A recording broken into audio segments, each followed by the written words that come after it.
آج کی ویڈیو میں آپ کو ایک دلچسپ چیز کے بارے میں بتانے والا ہوں۔ وہ چیز ایک ستارہ ہے جس کا نام ہے طارق۔ 1967 میں ایک ریڈیو ٹیلیسکوپ پر کچھ پراسرار سگنلز موصول ہوئے۔ وہ سگنلز خلا میں کسی اور جگہ سے آ رہے تھے۔ وہ سائنسدان جنہوں نے وہ سگنلز موصول کیے، ان کا ماننا تھا کہ ان کو وہ سگنلز کائنات میں موجود کسی اور مخلوق نے بھیجے تھے جو ہماری دنیا کے لوگوں سے رابطہ کرنے کی کوشش کر رہے تھے، لیکن وہ سگنلز کسی خلائی مخلوق کے نہیں بلکہ ایک ستارے سے آ رہے تھے۔ اور تب انسان نے ایک ایسے ستارے کی کھوج کی جسے پہلے کبھی کسی انسان نے نہیں دیکھا تھا۔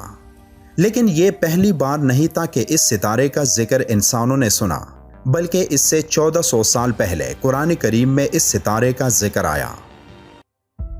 سورہ الطارق کی آیت 2 اور 3 میں ذکر ہے، اور تم کیا جانو کہ طارق کیا ہے؟ چمکتا ہوا تارا۔ اس بارے میں اور جاننے کی کوشش کرتے ہیں، تو اگر آپ بھی جاننا چاہتے ہیں تو چلیں شروع کرتے ہیں۔ کائنات کے بارے میں ہر کوئی جاننا چاہتا ہے، اور جب بھی کائنات کی وسعت کی بات ہوتی ہے تو سب سے پہلے یہی سوال ذہن میں آتا ہے کہ کیا کائنات میں کوئی اور ایڈوانس مخلوق بھی ہو سکتی ہے؟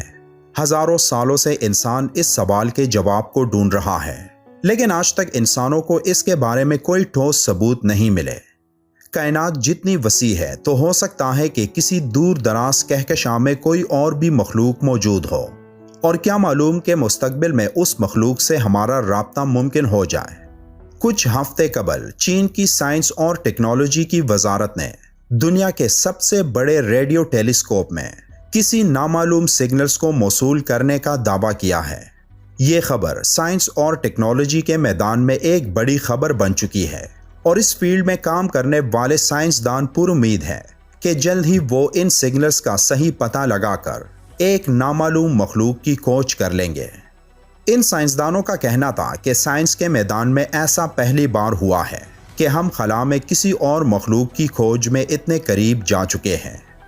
یہ 1967 میں موصول ہونے والے ان سگنلز سے ملتے جلتے تھے، اور پہلے وہ یہ سمجھ رہے تھے کہ شاید ان سگنلز کی وجہ کوئی ریڈیو انٹرفیرنس ہو، لیکن کافی تحقیق کے بعد یہ معلوم ہو چکا ہے کہ یہ سگنلز کسی ریڈیو انٹرفیرنس کی وجہ سے نہیں ہے، بلکہ یہ سگنلز خلا کے کسی دور دراز حصے سے آئے ہیں۔ اب حیران کن طور پر ان سگنلز کی ایک دلچسپ کہانی قرآن کریم میں موجود ہے، تو چلیں اس بارے میں جاننے کی کوشش کرتے ہیں۔ 1967 میں ایک بہت بڑا ریڈیو ٹیلیسکوپ جو 2 سال کی محنت کے بعد تیار ہو چکا تھا، جسے ایک ماہر طبیعیات اینٹونی ہیوش نے بنایا تھا۔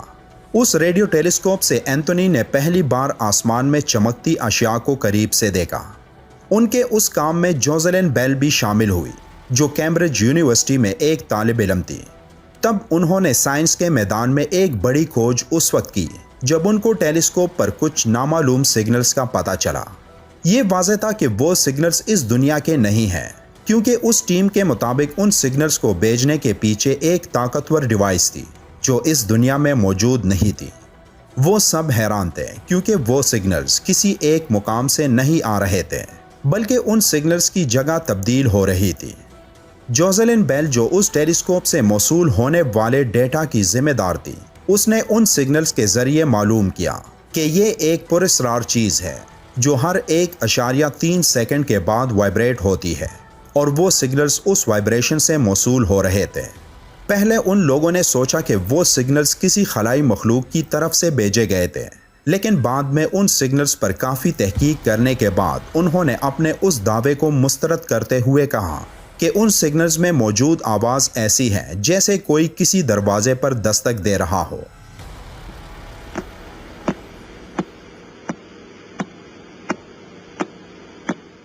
بعد میں اپنی تحقیق مکمل کرنے کے بعد وہ اس نتیجے پر پہنچے کہ وہ سگنلز کسی خلائی مخلوق کے نہیں بلکہ ایک ستارے سے آ رہے تھے۔ اب آپ مزید حیران ہو جائیں گے کہ اس بارے میں قرآن کریم میں ایک پوری سورت پہلے سے ہی موجود ہے۔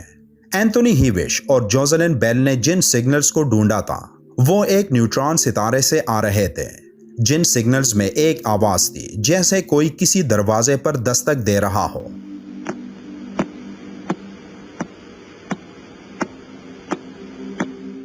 یہ آوازیں دراصل اس ستارے کے گھومنے کے درمیان پیدا ہوتے ہیں جو انتہائی تیز رفتار اور کم وقت میں گھومتا ہے۔ آپ سوچیں کہ ہماری زمین 24 گھنٹے میں ایک بار گھومتی ہے، جبکہ یہ ستارہ ایک سیکنڈ میں کئی مرتبہ گھومتا ہے۔ یہ ہماری سوچ سے بالاتر ہے کہ ہم اس ستارے کی رفتار کو معلوم کریں۔ اس ستارے کے ایک چمچ مادے یعنی میٹر کے وزن کا آپ تصور بھی نہیں کر سکتے۔ اگر اس ستارے سے ایک چمچ برابر سبسٹانس اس دنیا میں لائیں تو اس ایک چمچ سبسٹانس کا وزن 1 بلین یعنی 1 ارب ٹن کے برابر ہوگا۔ یہ وہ طارق ستارہ ہے جس کی قسم اللہ نے قرآن میں کھائی ہے۔ اگر اس ستارے کا ایک انتہائی چھوٹا ٹکڑا زمین پر رکھ دیا جائے تو یہ زمین میں سوراخ کر کے زمین کو درمیان میں تقسیم کر دے گا۔ 21ویں صدی تک اس پر تحقیق سے یہ پتہ چلا کہ یہ ایک نیوٹران ستارہ ہے اور عام ستاروں کے مقابلے اس کی روشنی کی شدت بہت زیادہ ہے، اور جس طرح یہ ریڈیشنز خارج کر رہا ہے وہ پلسز کی طرح ہے۔ اسی وجہ سے ان ستاروں کو پلسار ستارے کہا جاتا ہے، اور یہ لفظ پلس سے نکلا ہے جس کا مطلب ہے دھڑکنا۔ سورج کی سطح کا ٹیمپریچر 6000 ڈگری سینٹی گریڈ ہے اور نیوٹران ستارے کی سطح کا temperature 10 lakh degree centigrade ہے۔ یہ ستارہ سورج سے 1 کروڑ گنا زیادہ روشنی اور توانائی خارج کرتا ہے۔ یہ پہلے عام ستارے کی طرح تھا، پھر اس نے اپنے آپ کو کمپریس یا پیٹ کر مختلف مراحل میں نیوٹران ستارے کی تشکیل تک پہنچا دیا ہے۔